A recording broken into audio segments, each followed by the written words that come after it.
네. 성경은 여러 내용이 있습니다만은 이 말씀을 굉장히 저는 두려운 마음으로 읽습니다. 오늘 저와 여러분들도 이 말씀을 대할 때 상당히 좀 부정적인 것이 강하기 때문에 잘 이해하고 오늘 여러분 자신에게 모든 말씀을 잘 적용할 수 있는 은혜가 있기를 바랍니다. 사무엘서 2장은 여러분 잘 알다시피 기도로 아들을 낳고 하나님께 그 아들을 바친 한나라는 한 여인의 감사 찬양이 나타나 있습니다. 얼마나 아름다운지 몰라요. 그런데 그 아름다운 신앙의 대조적으로 오늘 이 엘리의 아들들에 대한 부정적인 진술이 나타나서 우리 마음을 좀 찌푸리게 만듭니다. 성경은 어리지만 기도로 낳은 사무엘이 하나님을 섬기는 사람으로서 정말 이렇게 모범적으로 제시되고 있고, 엘리의 아들들은 오히려 제사장들이었지만 불량한 사람들, 행실이 나쁜 사람들, 습관이 잘못된 신앙인들이라는 어떤 상징으로 우리에게 묘사해서 가르쳐주고 있습니다. 그래서 오늘 본문을 중심으로 저는 누구보다도 내 자신이 두렵고 떨리는 마음으로 다음과 같은 하나님의 말씀을 여러분에게 전하고자 합니다. 첫째는 하나님을 모르는 것, 그것을 두려워하고 경계하는 저와 여러분이 되기를 바랍니다. 제일 두려운 게 뭐냐? 교회는 다니는데 하나님을 모르는 거. 이게 제일 무서운 일이에요. 모태신앙인데 하나님을 모르는 거. 이게 제일 무서운 일입니다. 그냥 우리는 교회는 다니고 있으니까, 교회 예배는 참석하고 있으니까 안심된 마음을 가지고 있다면 오늘 그 마음에 다시 한번 이 말씀의 어미함 앞에서 두렵고 떨리는 마음으로 우리 자신들을 돌아볼 수 있는 시간이 될 수 있기를 바랍니다. 12절 말씀에 엘리의 아들들은 행실이 나빠 여호와를 알지 못하더라. 행실이 나쁘다라고 그렇게 말하고 있는데, 이 행실이 나쁘다라는 단어는 히브리어로 벨리얄이라는 단어인데 가치가 없다, 이런 의미를 갖고 있습니다. 그런데 이 단어를 옛날 우리가 가지고 있는 개정판 말고 한글판, 개역 한글판, 거기에는 불량한 자라고 번역을 했고요. 또 똑같은 단어를 다른 곳에는 비류한 자, 비류, 아주 저질, 이런 식으로 번역을 했습니다. 교회 안에 예배를 참석한다 할지라도, 예배를 드리고 있다 할지라도 우리 속에 이 영적인 참 신앙의 거룩한 습관들이 몸에 배이지 않으면 우리도 자칫 이렇게 하나님 앞에서는 값어치 없는, 그리고 천박한 신앙인이 될 수도 있다라는 그런 어미한 말씀이에요. 이 말씀을 드릴 때 제가 조심스럽게 말씀을 드리는 것은 이게 여러분들이 그렇다라는 것도 아니고, 항상 내 자신을 돌아보는 거울로 삼자는 의미에서 말씀을 드리기 때문에 그렇습니다. 전혀 사사로운 오해 없이 순수하게 우리 자신들의 신앙의 모습, 신앙의 습관들을 한번 돌아보고 고쳐야 할 부분들은 더 굳어지기 전에 빨리 뜯어 고쳐가지고 정말 우리에게 좋은 습관들이 있어서 누가 보더라도 하나님도 인정하고 사람들이 봤을 때도 귀하게 보고 인정받는 그런 신앙으로 나아가야 되겠습니다. 엘리의 아들들은 그걸 잘못이라고 의식하고 있었는지, 잘못인지도 모르고 있었는지, 무의식적이었는지, 그건 중요한 것이 아니고, 알고 행한 건지 모르고 행한 건지 모르지만 그들은 하나님의 질서를 혼란스럽게 하고 결국에는 하나님의 나라를 무너뜨리는 행동을 하고 있었다는 것을 성경이 말하고 있습니다. 교회 바깥에 있는 사람들이 교회를 비난하고 욕하고 또 뭐 복음을 전하는 걸 방해하고 예배를 방해하고 이런 것들은 그냥 그러려니 합니다. 뭐 몰라서 그러려니. 그런데 예배를 참석하고 교회를 다니고 있음에도 불구하고 교회 안에 있으면서도 우리가 하나님 앞에 잘못된 습관을 가진 신앙으로 하나님을 정말 그게 잘못인지도 모르고 문제가 있는지도 모르고 그렇게 신앙생활을 하는 경우도 있을 수 있다라는 거예요. 근데 그건 자기가 무의식적으로 그것이 잘못된지도 모른다라고 생각할지 모르지만 결국은 하나님의 영적 질서를 어지럽히고 그리고 예배의 가치를 떨어뜨리고 교회의 가치를 떨어뜨리고 복음의 가치도 떨어뜨리고 하나님 말씀의 가치도 떨어뜨리는 그런 일들을 자기도 모르는 사이에 하고 있을 수 있다라는 그런 점입니다. 그렇기 때문에 우리는 더욱더 두렵고 떨리는 마음으로 오늘 이 말씀 앞에 서야 되겠고 하나님 앞에 서야 되겠습니다. 오늘 말씀에 이 절에서 얘기한 그 행실이 나쁜 이유가 뭐냐? 하나님을 알지 못하기 때문이다 라고 말하고 있는 거예요. 그들이 겉으로는 제사장이에요. 제사장이면 가장 믿음이 좋아야 되죠. 신앙이 좋고 그러니까 하나님을 누구보다도 알고 경험하고 하나님과 친밀하고 가깝게 하고 그분과 함께 그분을 알고 있어야 되는데 제사장의 아들이라는 것 때문에 그냥 세습이 돼서 어떤 제사장으로서 이 역할은 하고 있는데 사실은 그 사람들이 하나님을 알지 못해요. 이건 우리가 교회 안에서 굉장히 두려워해야 하는 문제고 걸러내야 하는 문제라고 보는 겁니다.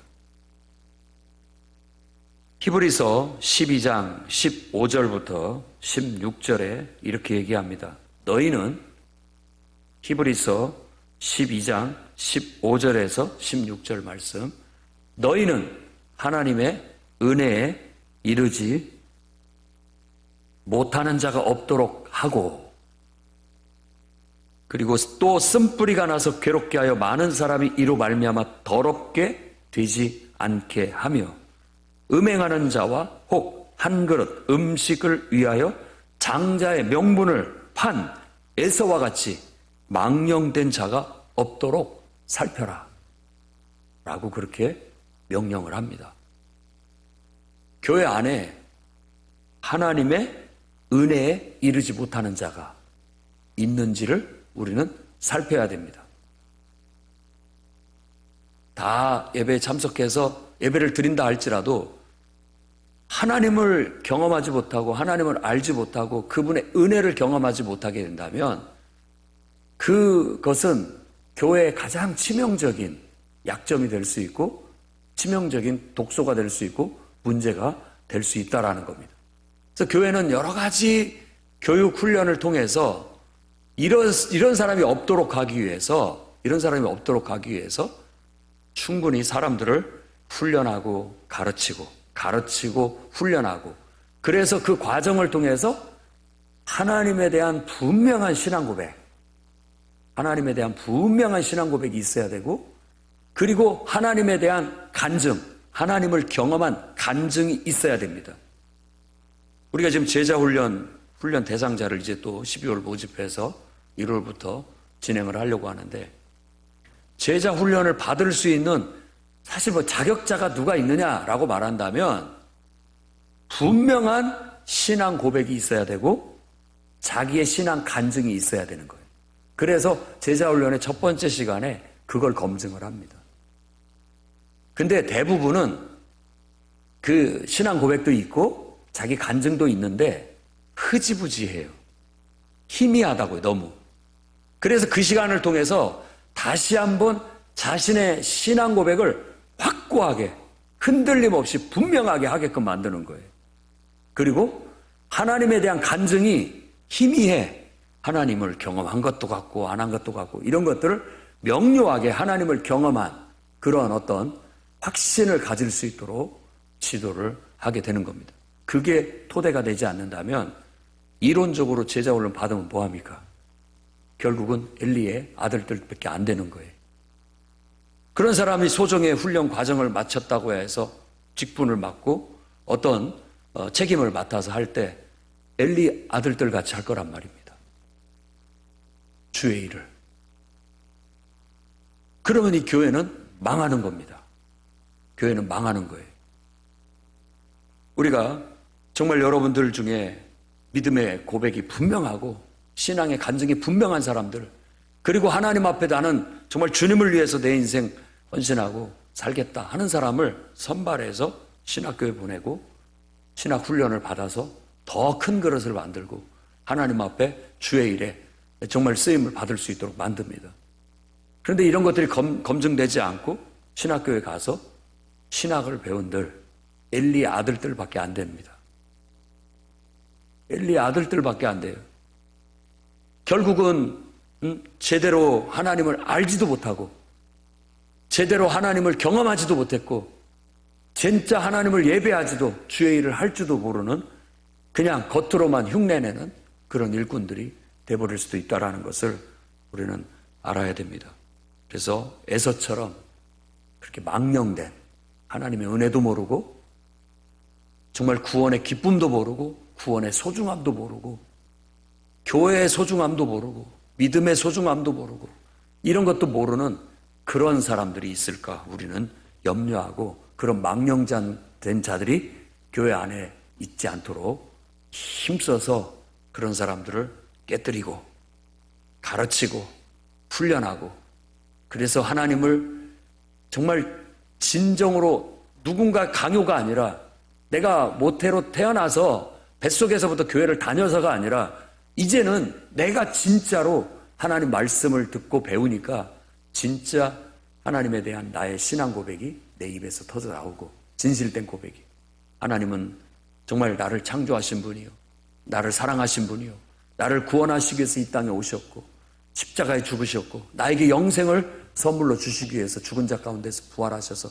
이제는 주와 나의 주와 그리스도 나를 구원하실 영원한 왕으로 성령으로 나를 다스리고 계시는 나의 구원자이십니다.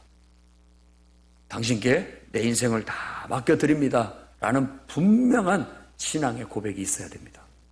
그리고 그런 신앙의 고백과 함께 예배를 통해서 기도를 통해서 바로 그 하나님을 경험한 신앙의 간증이 명확히 있어야 됩니다.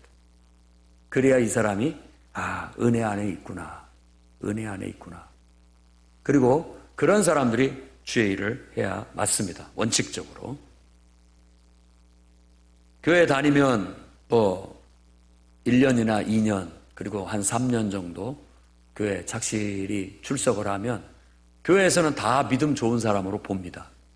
이 출석 자체가 어떤 그 성실함이 그 신앙을 고백하고 있는 거라고 보기 때문에 그래요. 대부분은 그 말이 맞습니다. 그런데 경우에 따라서는 그럼에도 불구하고 하나님을 알지 못하는 사람이 그 속에 있어요. 교회를 놀러 왔어요. 교회를 친교하러 왔다고요. 교회에서 하나님을 만나는 것도 아니고 하나님 말씀을 들으러 온 것도 아니고 교회에 사람을 만나러 왔고 교회에 봉사하러 왔고 교회에 구제하러 온 사람들은 3년이 돼서 나름대로 뭔가 이 모임에 충실한 모습은 보이지만 진짜 하나님을 알지 못하는 그런 큰 문제에 빠져 있는 경우가 있습니다. 우리는 그런 사람들을 분별해야 되고 그렇게 두지 않도록 그 사람이 말씀을 배우고 하나님에 대한 분명한 신앙 고백을 할 수 있도록 이끌어줘야 됩니다. 그걸 제대로 이끌어주지 않는 것도 우리 역할을 잘하지 못한 우리 죄가 되는 겁니다. 그리고 그런 사람들을 잘 가르쳐서 그들이 신앙을 고백하고 신앙을 간증할 수 있도록 만들어서 정말 영적으로 하나님을 알지 못하는 사람이 교회 안에는 없도록 힘써야 됩니다. 교회 안에는 누구든지 올 수가 있어요. 누구든지 올 수 있습니다. 심지어는 교회를 비판하고 욕하는 사람들도 교회는 올 수 있습니다. 그러나 그 사람들이 다 교인이 되는 건 아닙니다. 다 예수 그리스도의 몸된 지체가 되는 건 아닙니다. 반드시 그 사람들이 신앙을 고백하고 하나님을 체험하면서 성령 안으로 들어와야만, 은혜 안에 들어와야만 그 사람이 그리스도의 몸의 한 구성원이 될 수 있고 지체가 될 수 있는 겁니다. 마태복음 22장 11절에서 13절 말씀에는 이렇게 얘기합니다. 임금이 손님들을 불러 들어올세 거기서 예복을 입지 않은 한 사람을 보고 이르되 친구여 어찌하여 예복을 입지 않고 여기 들어왔느냐 하니 그가 아무 말도 못하거늘 임금이 사환에게 말하되 그 손 발을 묶어 바깥 어두운 데 내 던지라 거기서 슬피 울며 이를 갈게 되리라. 우리는 마태복음 22장을 익히 잘 알고 있기 때문에 그것이 천국잔치를 비유하고 있다는 걸 알 수 있습니다. 그러니까 천국잔치는 하나님의 통치 아래 들어와서 하나님의 통치를 누리는 것을 말하는 거예요. 근데 원래 하나님께서 그 은혜와 그 축복을 주실 사람들이 여러 가지 핑계를 대고 그곳에 오지 않아요. 장가 가서 못 가겠다. 소를 사서 못 가겠다. 새 밭을 사서 못 가겠다. 여러 이유와 핑계를 대면서 이런 은혜도 모르는 자들, 뭐가 소중한지도 모르는 자들, 그 사람들은 이 은혜나 이 축복을 누릴 자격이 없다. 그들 다 제외하고 사거리에 나가서 아무나 모든 사람들 다 데리고 와라 라고 그 왕이 그 주인이 말을 하게 됐고 신하들은 그렇게 데려왔던 겁니다. 그런데 누구나 다 오라고 했지만 사실 예복을 입지 않고 갇혀 있고 오지 않은 그 사람은 내쫓김을 받았다라고 말하고 있는 거예요. 누구나 다 개차반 같은 사람도 교회 예배는 올 수 있지만 그 사람이 예복을 입지 않는다면 변화되지 않는다면 하나님의 은혜 속에 들어오지 못한다면 영원히 하나님 나라에는 들어오지 못합니다. 들어오지 못하는 거예요. 그리고 그것이 들어올래야 들어올 수도 없을 뿐만 아니라 그런 사람들을 많이 걸러내지 못하고 교회 직분을 세우고 또 중요한 위치에 두게 되면 교회는 결국 엘리의 아들들 같은 이런 나쁜 습관들, 행실들로 인해서 교회는 세속화되고 망해버립니다. 그런 역사는 교회사를 통해서 많이 있어 왔어요. 로마가 국교화되면서 좋은 점도 있었어요. 지평이 넓어지는 축복은 있었지만 사람들의 신앙에 정말 질적인 면은 검증되지 못해가지고 결국 교회가 암흑기고 가게 됐다라는 말도 있는 거예요. 다 정치적인 이유나 어떤 그런 것들로 인해서 직분을 세워버리다 보니까 결국은 영적인 지도자들이 무너져 버리니까 엘리의 아들들이 이걸 다 장악을 해버리니까 완전히 교회가 개판이 되는 거죠.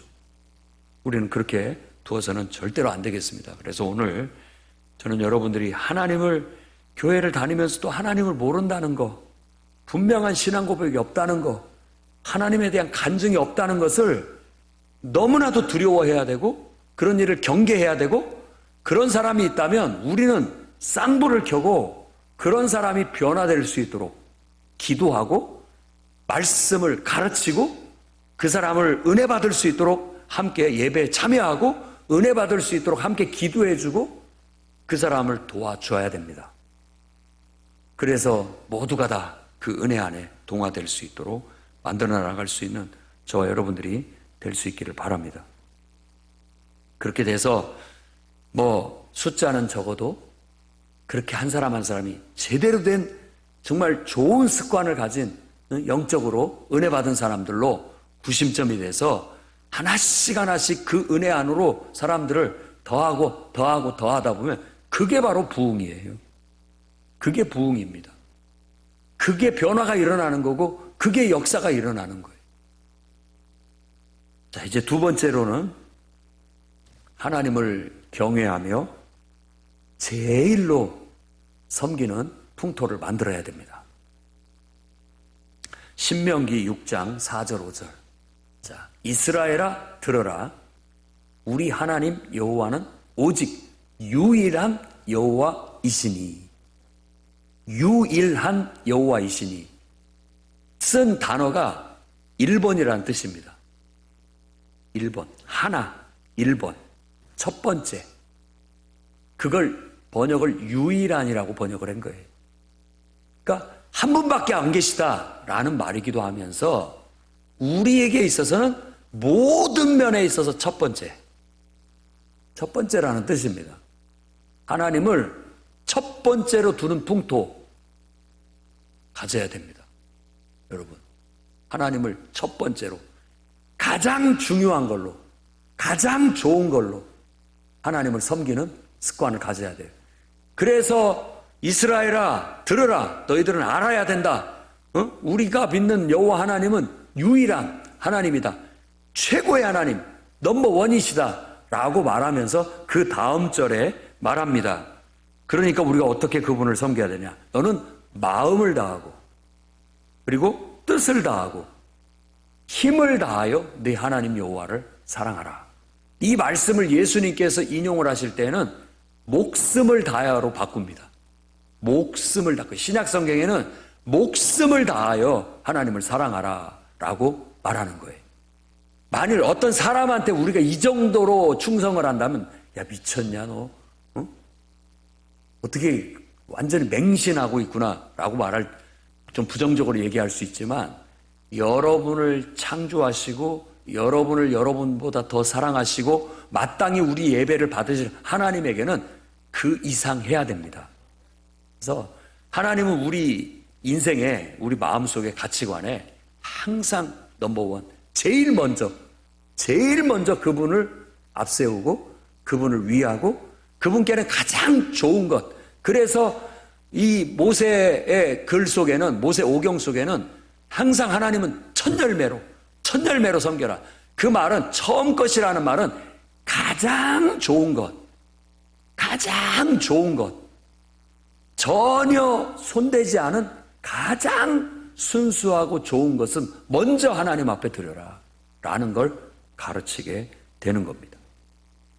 이 풍토를 배워야 돼요. 어려서부터. 그래서 야 예배 드리자 하면 예배를 제일로 첫 번째로 여기고 제일 중요한 것으로 여기고 최고로 하나님 앞에 예배를 드려야 된다라는 정신이 몸에 배어 있어야 됩니다.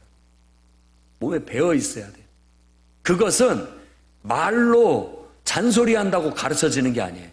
내가 그렇게 실천할 때, 내가 그렇게 예배 드리자 그러면 아이고 좋아, 너무 좋다.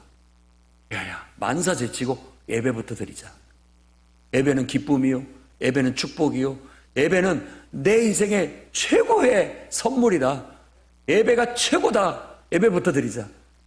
내가 예배를 그만큼 소중히 하고 그만큼 기뻐하고 그만큼 제일로 여기는 것이 내 머리에서부터 발끝까지 이게 풍겨져 나와야 되고 그게 행동으로 보여져야 됩니다. 그걸 보고 우리의 자녀들이나 또 믿음이 어린 사람들이 보고 배워야 되는 거예요. 근데 여호수아 세대 이후에 이 사사기 시대에 끝무렵에 가면 완전히 그 신앙이 무너져 내립니다. 무너져 내려요. 그래서 하나님, 아무리 겉으로 하나님을 섬기는 법궤를 가지고 있고 또 의식들을 가지고 있다 할지라도, 예배를 드린다고 한다 할지라도 그들 속에 하나님 앞에 기도가 없어지고 진짜 참된 예배가 없어지는 거예요. 하나님을 최고로 여기고 자기 인생의 왕으로 모시고 정말 최고의 것들로 하나님을 섬기는 그런 풍토가 싹 사라지는 거예요. 예배가 항상 나중이 되는 거예요. 나중이 되고 다 자기 할 것 좋은 시간에 좋은 것으로 다 하고 남은 것으로 드리는 거예요. 이런 풍토는 우리 안에서 없어져야 됩니다. 나쁜 행실은 뽑아내야 돼요. 결국은 이 엘리의 아들들이 우리에게 보여주는 것은 이건 아주 하나님 보셨을 때 나쁜 행실이다. 하나님 보셨을 때 그건 아무 값어치도 없다. 지푸라기다. 이런 것들로 하나님을 예배한다라고 말도 하지 마라. 그런 행실을 가지고서 내가 하나님을 섬긴다라고 어디 가서 말도 하지 마라 라고 말하고 있는 거예요. 믿으려면 제대로 믿어야 된다라는 걸 말하고 있는 것이죠. 그래서 저는 이 신명기 6장 4절 5절 말씀을 근거로 해서 여러분들이 하나님을 경외하며 제일로 섬겨야 하는 방법, 그 첫 번째로 하나님을 예배하는데 여러분 최선을 다하는 그런 습관을 들이시기를 바랍니다. 예배는 무엇보다도 뭘 하다가도 예배 드리자 그러면 다 놓고 예배부터 드려야 되는 겁니다. 아니 이거 끝내고 갈게요 이런 말 하면 안 됩니다. 예배가 최우선이라는 걸 몸소 보여드려야 되는 거예요. 그래야 그걸 보고 배우는 겁니다. 그래서 예배를 정말 최선을 다해서 드리는 몇 가지 조언을 여러분한테 드립니다. 지각하는 습관을 한번 돌아보시고 30분 전에 미리 도착하여 예배에 드릴 은혜 받을 만반의 준비를 하는 습관을 들이십시오. 저도 그렇고 여러분 제 아들들도 그렇고 또 여러분들도 마찬가지입니다. 예배 시간 맞춰서 오는 거 아닙니다. 제가 그 김장환 목사님이라고 수원중앙교회 담임하셨고 지금은 은퇴하셨고 국동방송 지금 대표를 맡고 계신 그분 밑에서 부목사님으로 있었던 분이 우리 지방에 있어서 얘기를 들으면 김장환 목사님은 어떤 약속을 하면 2시간 전에 간대요. 2시간 전에 어디 예배를 초청받고 그러면 무조건 2시간 전에 간답니다. 그러니까 그를 수행하는 부목사들은 2시간보다 먼저 가야 돼요. 그것 때문에 힘들었다라고 그렇게 얘기를 해요. 그 정도로 해야 됩니다. 그 정도로. 근데 여러분들은 적어도 예배 시간이 7시 반이다. 7시까지 갔다. 이게 머릿속에 들어가 있어야 돼요. 7시 25분까지만 가면 돼.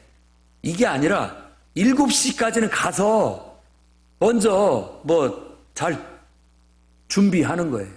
기도로 준비하고 뭐가 잘 준비됐는지도 보고 준비하러 30분 전에는 간다. 이런 마음이 들어야 됩니다. 제가 한얼문 기도원 가보면 거기 예배가 예를 든다면 오후 1시에 예배를 드린다고 하면 아니 이 사람들은 점심도 안 먹나 12시부터 와가지고 앉아있어요. 12시부터. 저녁 8시에 예배를 드린다 그러면 7시부터 오는 거예요. 원래는 오후 예배가 2시였대요. 근데 하도 이 사람들이 너무 일찍 오니까 앞으로 1시간을 땡겼대요. 그런데도 불구하고 또 일찍 오는 거예요. 그 정도로 예배를 사모하는 마음을 가지셔야 됩니다.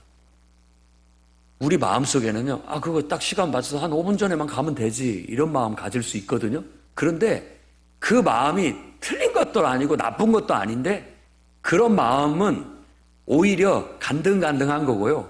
아예 30분 전에 미리 간다. 아니 1시간 전에 미리 가서 내가 할 것이 뭐가 있는가 한번 보고 또 준비할 게 뭐가 있는가 보고 가서 할 것 없으면 기도하고 있으면 되니까 기도로 미리 간다. 이런 마음을 가져야 돼요.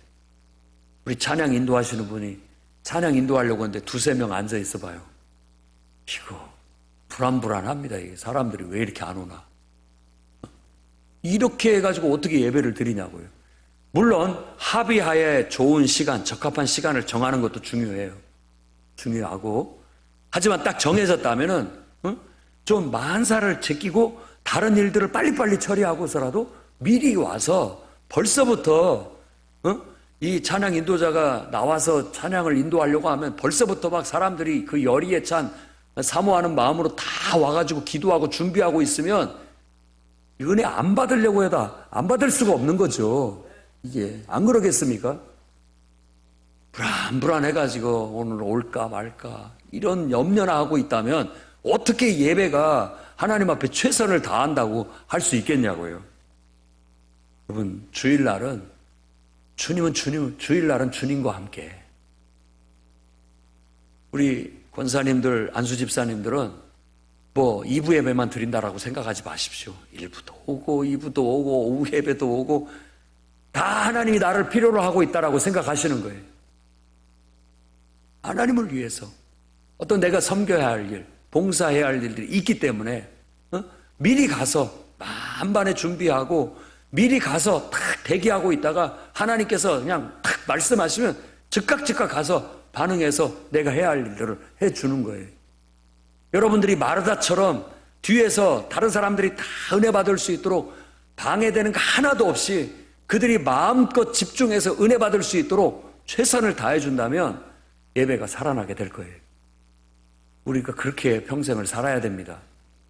여러분, 그 조그마한 시간 잠깐 하고 가서 쉰다고 해봤자 제가 봤을 때 제 경험상 다른 여러분들은 모르겠지만 제 경험상 예배 안 드리고 쉰다고 하면요 되게 자빠져 자거나 TV 보거나 아무 가치 없는 일을 합니다. 별거 아니에요. 물론 쉼도 필요하고 그런 시간도 필요하다라고 말할 수 있지만 저는 재미가 없어요. 그런 것 자체가. 차라리 몸이 좀 고되더라도 가서 예배 드리는 데 있으면 좋겠고 찬양하는 데 있으면 좋겠고 말씀 듣는 데 있으면 좋겠고 기도하는 데 있으면 좋겠고 복음 전하는 데 있으면 좋겠어요. 피곤해도. 그게 더 지내놓고 보면 후회 없는 삶이고 더 의미 있는 삶이고 가치 있는 삶이에요. 그리고 그럼 내 할 일을 할 수 있는 시간이 없잖아요. 아니 나머지 시간을 쪼개서 나머지 시간을 더 부지런하게 하면 할 수 있어요. 그래도 부족한 것이 없더라라는 거예요. 남은 시간을 해도. 너는 어떻게 쉬지도 않냐. 예배 갔다 와갖고 또 그렇게 하느냐. 예배 시간이 저에게는 쉼이요 충전의 시간입니다. 그러니까 할 수 있는 거예요. 그러니까 더 하나님이 지혜도 주시고 더 능력도 주시고 역사가 일어나는 거예요. 가만히 보면 교회 안에서 왜 믿음의 능력이 안 나타나고 신앙의 능력이 안 나타나느냐. 미치지를 못해서 어떤 충만함을 넘어서는 그 어떤 디핑 포인트가 있는데 거기를 미치지를 못해요. 그 정도는 차야 능력이 나타나고 그 정도는 차야 은혜가 있고 그 정도는 차야 뭔가 역사가 일어나는데 거기를 미치지를 못해요. 그 밑에서 허덕이고 있는 거예요. 그러니까 영적으로 더 피곤함을 느끼고 더 육체적으로 피로함을 느낄 수도 있다라는 겁니다. 철저히 우리가 지금 예배드리는 습관 한번 돌아보고 지각하는 습관이 있는지 돌아보고 30분 전에는 미리 가서 은혜 받을 준비 철저히 하는 습관을 몸에 확 들이시기를 바랍니다. 그리고 예배 시간에 조는 습관을 한번 돌아보고 미리 최상의 컨디션을 준비하는 여러분들이 되기를 바랍니다. 어쩔 수 없는 경우 있다라는 거 전제로 드리는 겁니다. 그렇지만 만일 우리가 예배를 드리는데 토요일 날 늦은 시간까지 TV를 보거나 인터넷을 하면서 새벽 시간까지 보내고 그때서 늦게 잠을 자가지고 아침에 그냥 일어나가지고 예배 참석하면 예배 시간에 당연히 졸리죠. 그러지는 말라는 얘기입니다. 다른 날은 몰라도 내일 하나님 앞에 예배 드리는 날은 최상의 컨디션으로 최고로 예배를 드리기 위해서라면 토요일 날은 좀 그런 것들을 다 내려놓고 욕심 버리고 좀 일찍 잠자리에 들어서 편히 자고 아침 일찍 일어나서 정말 잘 준비해서 예배 드리러 오는데 최선의 컨디션을 맞춰야 되는 거예요. 수험생들이 시험 보는 날 컨디션 조절을 실패하면 시험 망칠 수도 있잖아요. 그걸 위해서 그 전부터 스케줄을 잘 해가지고 부담되지 않게 최상의 컨디션으로 가서 시험을 볼 수 있도록 준비하듯이 우리도 정말 하나님 앞에 예배드리는 시간을 그렇게 준비할 수 있도록 노력하는 그런 것들이 필요하다는 겁니다. 그래서 몸도 마음도 피곤하지 않도록 항상 최선의 컨디션으로 하나님을 예배할 수 있도록 만반의 준비를 할 줄 아는 여러분들이 되기를 바랍니다. 세 번째로는 예배자에 걸맞는 예의를 갖추고 예배에 참석을 하셔야 되겠습니다. 아무 옷이나 입지 마시고 예배드리기에 적합한 준비된 옷을 미리 입으시기를 바랍니다. 예배드릴 때 저 옷을 입고 가야 되겠다. 미리 준비를 해서 평상시 잘 때도 그 옷 입고 밥 먹을 때도 그 옷 입고 교회 갈 때도 그 옷 입고가 아니라 교회 갈 때는 다른 옷, 좀 더 준비된 옷, 단정한 옷, 깨끗한 옷, 이런 것들을 준비하는 것도 그것도 은혜입니다. 그것부터가 예배예요. 그것 자체가 예배라고요. 그러니까 그냥 준비 없이 온다라는 느낌이 안 들어야 되고, 아, 이번 주일날 갈 때는 저 옷을 입고 가야 되겠다, 이렇게 딱 준비를 하고 올 수 있어야 되겠고, 이제 요즘 문화가 달라졌기 때문에 옛날 우리 때는 슬리퍼 신고 양발 안 신고 교회 오는 거 있을 수 없는 일이에요. 되게 혼났습니다. 버르장머리 없다고, 예의가 없다고. 그런 거 지금 이제 문화가 좀 달라지기는 했습니다만은 그래도 남의 시선에 불쾌감을 주지 않을 정도로. 그러니까 일반적으로 봤을 때 예의 바르고 단정한 복장을 해서 누가 봐도 이게 눈에 거슬리지 않게끔 해야 할 필요가 있는 거예요. 그런 거. 그러니까 뭐 슬리퍼를 막 짚짚 긋고 온다든지 막 어떻게 좀 이렇게 잠자다가 온 것처럼 온다든지 이런 준비 안 된 모습은 보이지 않아야 됩니다. 예배 드리려고 몸도 마음도 특별히 준비해서 갖춰 입고 왔구나 하는 거 있어야 되겠고, 여름철에는 특히 이제 노출이 심한 옷들 같은 것들은 주의해야 됩니다. 왜냐하면 다른 사람의 주의를 산만하게 만들 수 있고 예배에 방해를 줄 수 있기 때문에, 특히 핸드폰이나 주의를 산만하게 하는 행동들은 삼가도록 가르쳐야 됩니다. 그래서 예배 시간에는 핸드폰을 꺼놓거나 의도적으로 카톡이 오거나 전화가 와도 받지 않도록 그렇게 습관을 들여야 됩니다. 정말 중요한 전화가 아닌 한에는 다 피해야 됩니다. 아예 핸드폰을 꺼놓는다는 것든지 아예 신경이 쓰이지 않게끔 할 필요가 있습니다.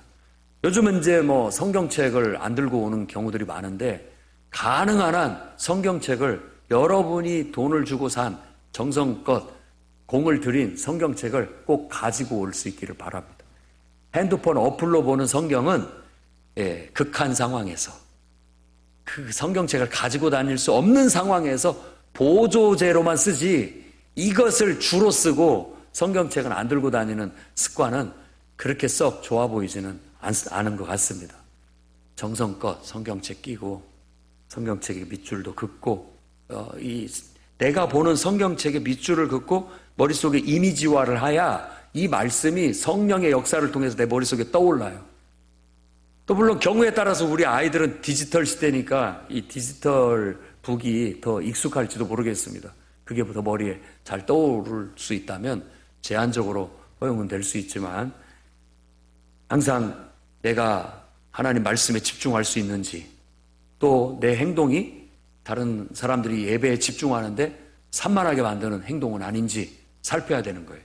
예배 시간에 움직이는 거, 어떻게 막 갑자기 화장실을 간다든지 이렇게 움직이는 것들은 다 사람들이 이렇게 쳐다보게 되고, 안 쳐다보려고 해도 의식이 될 수도 있기 때문에 가능한 한 그런 일이 없도록 미리 화장실 갈 거 다 가고 미리미리 해결할 거 다 해결하고 준비하는 태도를 가져야 되겠고요. 그 다음에 예배는 드리는 것이지 보는 것도 받는 것도 아니다. 이거 드리는 예배를 해야 돼요. 오면은 찬양을 드려야 되고요. 오면은 기도를 하나님 앞에 드려야 되는 거고, 또 하나님 말씀을 듣고 아멘을 드리고 순종을 드려야 되는 겁니다. 그리고 우리의 마음과 정성을 다 담은 예물을 하나님께 드려야 되는 거예요. 드림이 예배예요. 예배라는 말 자체가 하나님 앞에 내 모든 정성을 하나님께 드린다라는 거예요. 찬양도 정성껏 준비하고 정성껏 드려야 되는 겁니다. 최선을 다해서. 저도 잘 모르는 찬송 갑자기 나올 때 좀 난감할 때가 많습니다. 집중이 안 될 수도 있죠. 근데 저는 제가 찬송을 이렇게 불러봤는데요, 모르는 애라도 그냥 내가 부르고 싶은 대로 부르면 다 비슷비슷하더라고요. 비슷비슷해요. 그리고 한 번만 딱 들어보면 대충 올라가는데 올라가고 내려가는데 내려가고, 그리고 틀리면 어떻습니까? 틀리면 화음이 돼요. 틀리면 화음이 됩니다. 그러니까 그냥 가사 나오면 그 가사 음미하면서 계속 같이 부르면서, 아, 저 노래는 내가 오늘 가서 유튜브에서 들어보고 배워야 되겠다. 이렇게 마음을 먹고 찬양의 은혜가 돼야 되고, 찬양을 하나님 앞에 드려야 되지. 저 전도사 찬양 잘하네. 최고네. 감상하고 앉아있는 것은 50점밖에 안 됩니다. 드려야 돼요. 같이. 그리고 인도하는 분들은 자기 노래 실력 자랑하는 거 아니니까 같이 부를 수 있는 곡 해야 되고, 새로운 곡을 선택을 하더라도 모른다면 이 곡은 정말 모두가 배워서 함께 부를 만한 좀 쉬운 곡인가, 그리고 불렀을 때 같이 은혜가 될 수 있는 곡인가를 판단을 해서 계속 밀고 나갈 건지 말 건지를 알아야 됩니다. 어떤 경우 자기 그냥 콘서트 하듯이 실력 발휘하듯이 그냥 하고 마는 경우가 많은데, 좋은 곡은 그 주야 했으면 그 다음 주도 하고 수도 없이 반복을 해서 배울 수 있게 만들어줄 필요가 있고, 여러분들도 여러분의 찬양이 될 때까지 배우십시오. 그래서 여러분 입에 안 보고도 따라 부를 수 있을 정도로 익숙해지도록 훈련을 해 나가셔야 됩니다. 그리고 헌금도 미리 준비된 헌금을 하십시오. 교회 오기 전에 집에서 먼저 준비를 해서, 그래서 준비된 사람들은 교회 안에 봉투를 교회 와서 찾지 않고 먼저 가지고 가서 집에서 다 챙겨가지고 성경책에 딱 껴가지고 와서 주님 앞에 나올 때 헌금을 하는 그런 정성을 보이곤 합니다. 어떤 분은 정말로 이제 헌금 개수하시는 분도 알게 되겠지만 정말 새 돈으로, 이게 막 새 돈을 은행에서 찾아왔는지는 모르겠지만 새 돈으로 새 것을 한 번도 쓴 것 같지 않은 그런 돈으로 바꿔서 미리미리 준비해서 드리는 분들도 있어요. 그게 안 되면 어떤 경우는 다림질을 한 흔적이 나는 그런 집회도 있습니다. 그만큼 정성껏 하는 것이 중요한 거예요. 그게 뭐 대수냐, 그 형식이 뭐 중요하냐라고 하는데 형식 속에 마음을 담는 겁니다. 그러니까 나는 내 마음을, 내 정성을 그걸로 표현하는 것이라는 거예요. 마음도 없고 정성도 없는데 그렇게 하기는 쉽지 않으니까, 그렇게까지. 그런 준비가 잘 되어서 드릴 수 있어야 되는 겁니다. 그리고 기도할 때도 여러분 마음을 써서 집중해서 기도에 힘써야 됩니다. 같이 우리 통성으로 기도합시다. 주여 한번 부르고 같이 기도합시다 라고 했을 때 주여 부르고 마음에서 기도를 이 입으로 소리내서 해야 됩니다. 소리내서. 이거 훈련을 해야 돼요. 묵상 기도도 해야 되지만 소리내서 기도하는 훈련도 해야 돼요. 소리내서 기도할 때 뭐 생각이 안 나니까 뭘 기도해야 될지 모른다라고 하는데, 여러분 그것은 내가 지금 예배에 충분히 준비가 안 됐다는 거예요. 은혜 받을 준비가 안 돼 있다라는 하나의 반증이에요. 그러니까 미리 와서 준비를 해야 되는 거예요. 그러면서 차분히 하나님의 임재를 느끼고 내 속에서 이렇게 생각나는 대로 그걸 말로 계속 아뢰는 훈련을 해야 되는 거예요. 그대로 설명하는 훈련. 하나님 앞에 말하듯이 학교 갔다 왔습니다. 혹은 하나님 앞에 예배드리러 왔습니다. 나 스스로를 설명하는, 내 기분은 어떻고 내 마음은 어떻고 내 생각은 어떻고 하나님 앞에 이걸 계속 말로 아뢰는 훈련을 쌓으면 그게 되는 거예요. 그리고 마음에 감동이 임하면 그때부터는 이제 성령이 여러분의 기도를 이끌어 갑니다. 그런 기도의 단계까지 나아가야 돼요.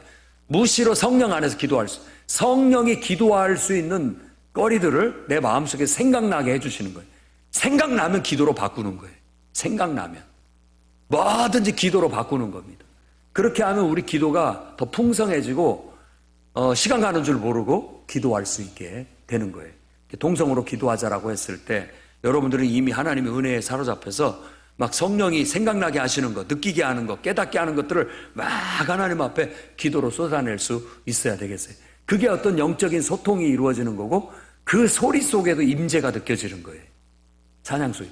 급하고 강한 바람 소리가 그냥 바람 소리가 아니라 하나님의 임재가 느껴지는 소리인 거예요. 그러니까 찬양 소리도 임재가 느껴지게 해야 되고, 기도 소리도 임재가 느껴지는, 기도가 어우러질 때 강력한 하나님의 임재가 나타나고, 그런 과정 속에서 기적과 능력이 나타나게 되는 겁니다.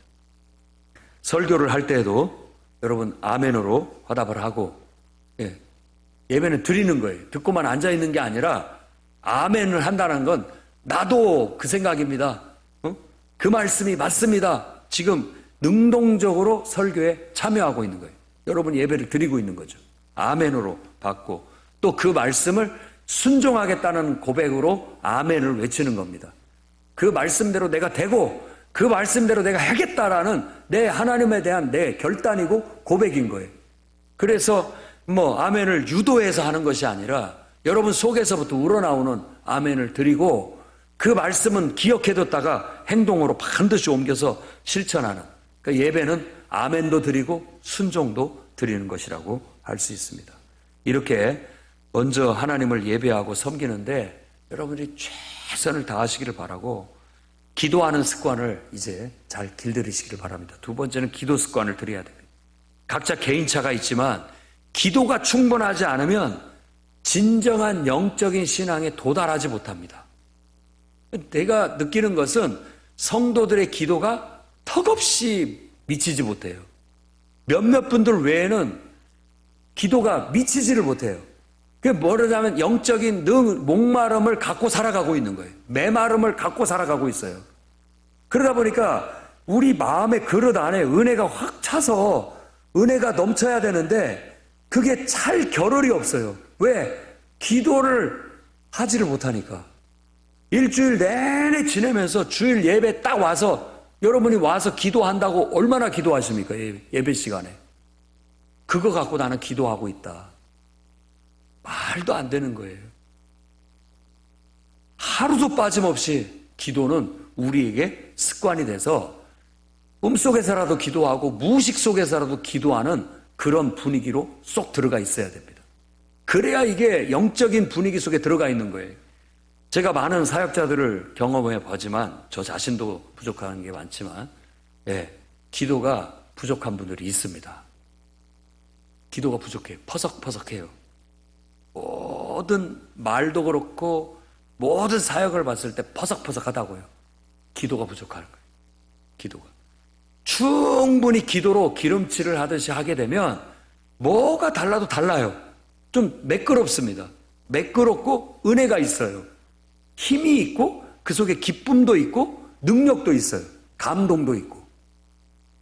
그러니까 내가 설교를 했는데 그런 게 느껴지면 마음이 괴로워가지고 기도 안 할 수가 없어요. 왜 이렇게 메마른 설교가 나가는가? 왜 이렇게 메마른 찬양을 부르고 있는가? 막 그게 답답하니까 하나님 앞에 부르짖고 기도할 수밖에 없는 거죠. 그렇게 되면 은혜가 임하고 성령의 기름 부음이 있으면 찬양이 더 부드러워지고 은혜가 있게 되고 기도가 더 부드러워지고 은혜가 있게 되고 말씀도 더 은혜가 있어지게 되고 역사가 있게 되는 그런 게 있는 거예요. 그러니까 기도가 충분해야 됩니다. 그러니까 기도가 충분하지 않으면 내 영혼이 메마른 듯하고 사역이 메마르게 되고 제대로 기쁨도 느끼지 못하고 은혜도 감동도 떨어지게 된다는 거. 그렇기 때문에 여러분 새벽 기도하는 습관을 들이시기 바랍니다. 제일로 시간 지켜서 기도하기 좋은 시간은 새벽 시간입니다. 육신은 피곤할지 모르지만 저는 초등학생 때부터라도 새벽 기도하는 습관을 들이면 좋겠고 우리 아들들도 새벽 기도하는 습관을 가졌으면 좋겠습니다. 새벽 기도 안 하고 뭐 하냐? 다 딴짓합니다. 새벽 기도하려면 일찍 자야 돼요. 10시 무렵에는 모든 거 정리하고 잠자리에 들 준비해야 되죠. 그리고 우리 권사님들, 안수 집사님들 새벽 기도 나오세요. 여러분들이 그 직분을 감당하고 또 영적인 지도자 역할을 하려면 기도 안 하고는 안 됩니다.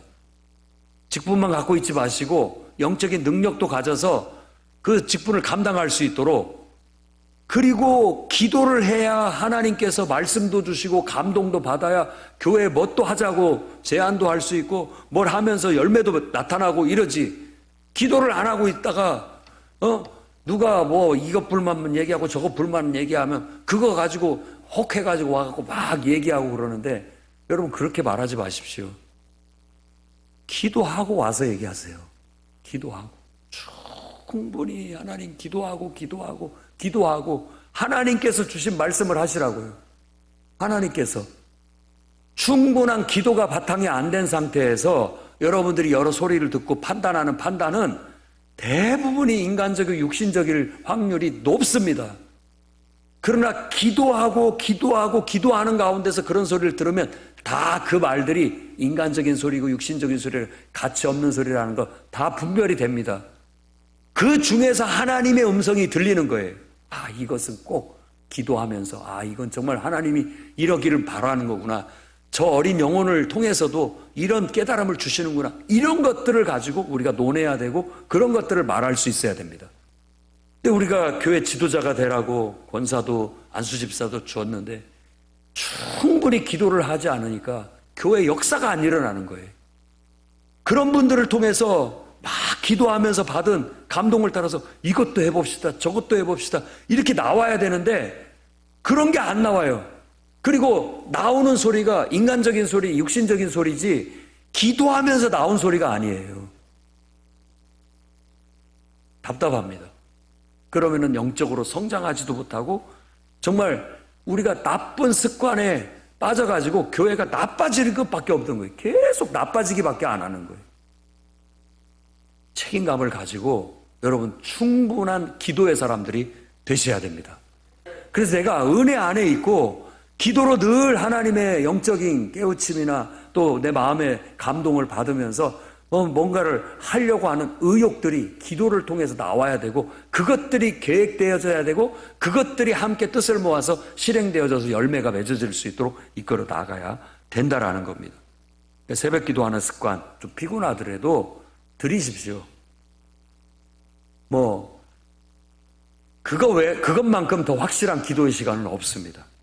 그리고 일과 시작하기 전에, 아니 새벽 기도를 못하더라도 일과 시작하기 전에 기도하는 습관을 들이십시오. 꼭 하십시오. 의도적으로 하십시오. 기도를 하고 일을 시작하는 습관을 들이시라고요. 그리고 일과가 끝나면 기도하는 습관을 들이십시오.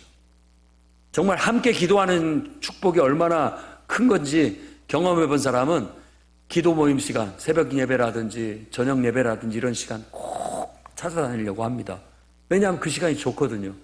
여러분이 혼자 한번 예배당에 와서 기도해 보십시오. 그 시간도 좋고 은혜가 되지만 때로는 의지가 꺾이기도 하고요. 하기 싫을 때가 있는데 재미가 없어지는 거죠.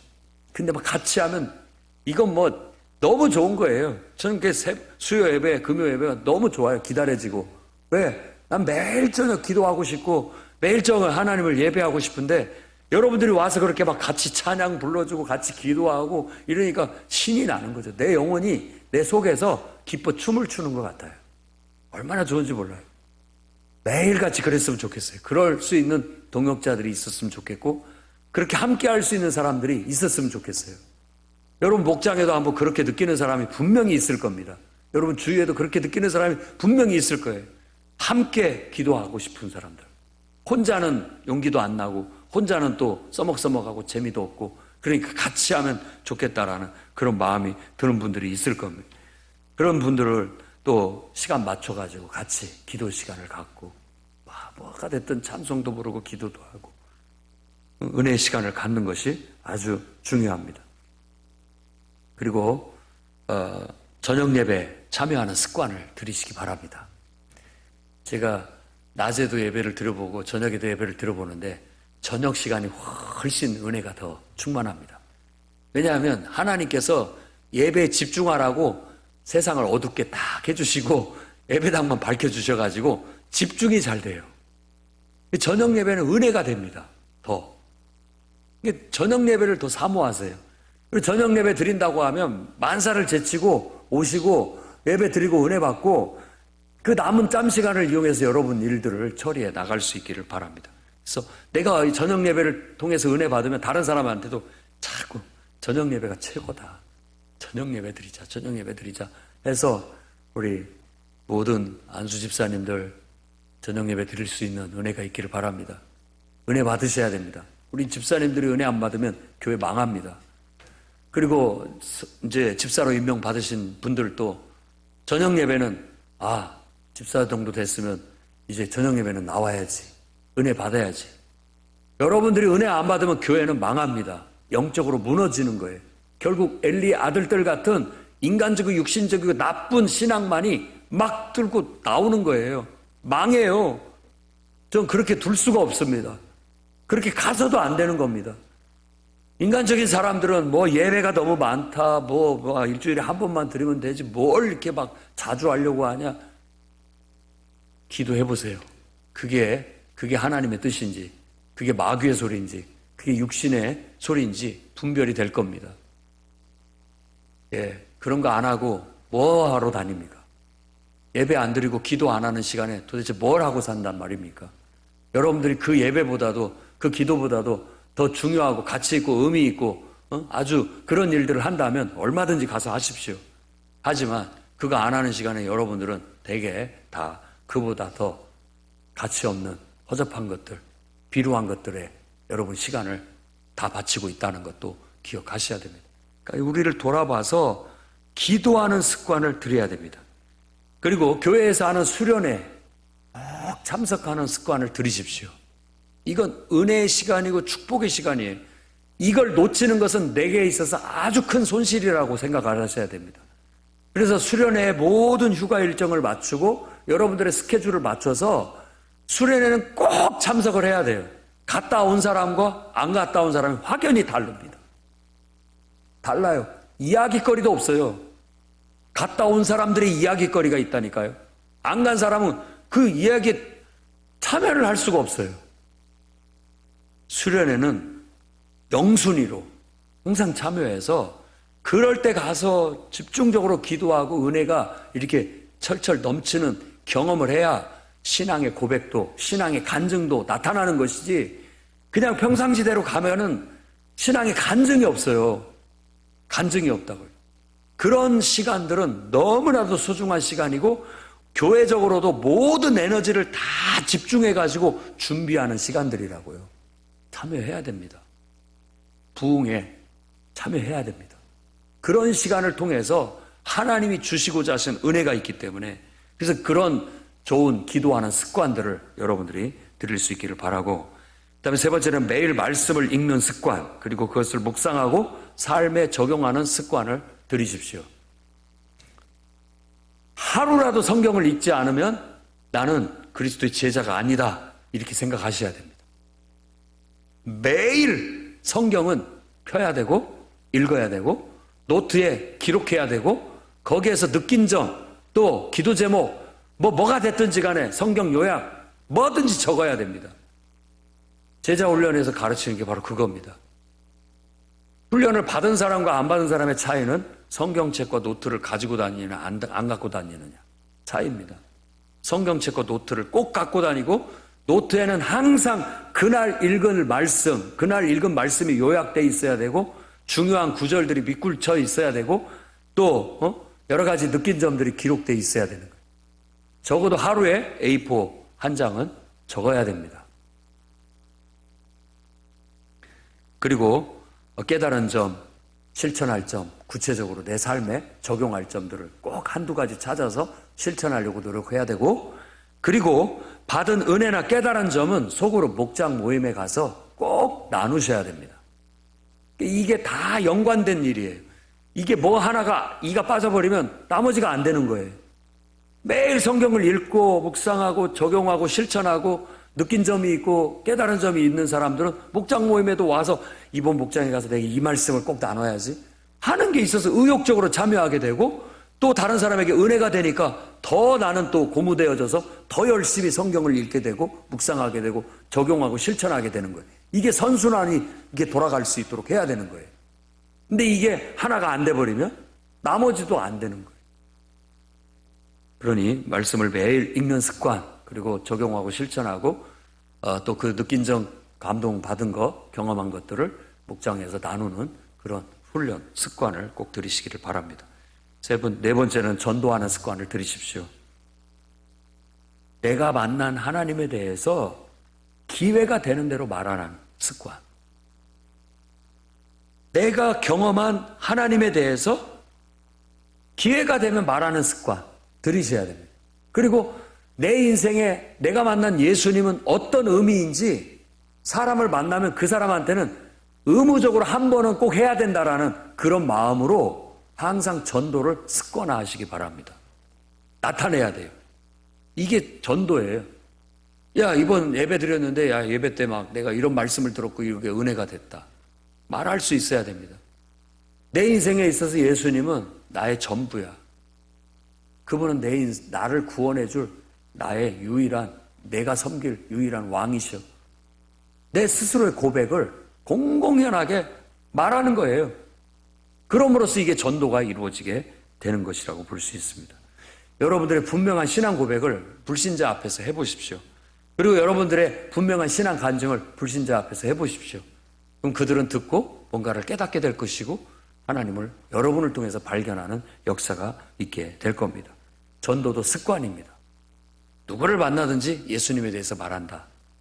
이게 무슨 예수 믿어 이런 것을 떠나서 내 진솔한 내 신앙 얘기를 하는 거예요. 그럼으로써 전도가 되어줄 수 있는 것이죠. 그다음에 마지막 5번째로는 정말 우리에게 좋은 영적 습관 중에 마지막은 봉사하는 습관을 들이라는 겁니다. 우리 인생은 내 것이 다 내 것이 아닙니다. 우리 인생은 하나님의 것이고 하나님의 것이라는 고백 속에는 하나님을 위해서 봉사한다는 의미가 담겨져 있는 겁니다. 하나님을 위해서 봉사하는 것은 또 다른 사람을 위해서 봉사한다라는 의미가 그 속에 들어있는 겁니다.